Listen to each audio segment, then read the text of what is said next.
So this is kind of quite a big question. I guess this is an opening question, which is how important do you think the family is on the way that one's personality is formed? It depends. Generally speaking, it's probably, from an Adlerian point of view, the most important. But then again, like part of the family. We frequently put a lot of emphasis on the parental influence, especially when it goes away from being positive or cooperative. But then siblings can also be an influence. A strong one. So in terms of siblings, how do they influence people's behavior? Well, part of it can be the fact of whether there are any or not. For example, an only child who doesn't have siblings is influenced by the fact they're living in a world of adults most of the time. They may miss having a brother or sister. They may even fantasize having a sibling. But then if you are an only child and suddenly another one comes along, the question is how well prepared are you for that? If you're well prepared, you could look forward to a little brother or sister and help them and teach them and take care of them. If you're not prepared, it's the idea of dethronement. King Baby has fallen off the throne, and that could be a shock to some people. And they can dislike or even hate a younger child for what has been taken away from them. If we can move on to those specific things in a bit, as a kind of general idea, do you think that what are the decisive influences on people's personality?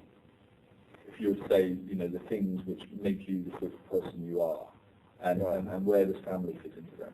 Okay, the most decisive, I would say, is what Adler called creative power, which is impossible to predict. There's no cause here. It's like maybe the idea of soul. An individual is endowed, according to Adler, with certain creative power, which means they will see what happens, experience what happens, and make something new or fresh out of it. So that's what we call the X factor that's at the bottom of everything. It allows for free choice.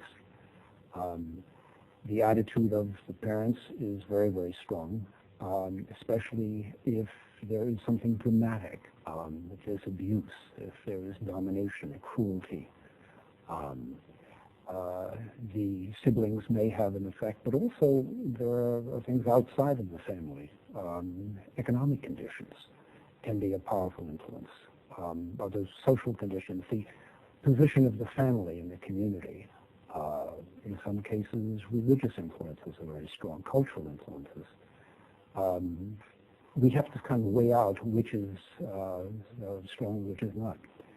But a very central thing that Adler talked about is this first look at the health of the child. Is the child normal? Does the child have any physical disabilities? Is the child sickly? That could have a very decisive influence on a child. And then, more so like in these days and now, simply a gender role. There was a time when being a girl was considered by some people a great disadvantage.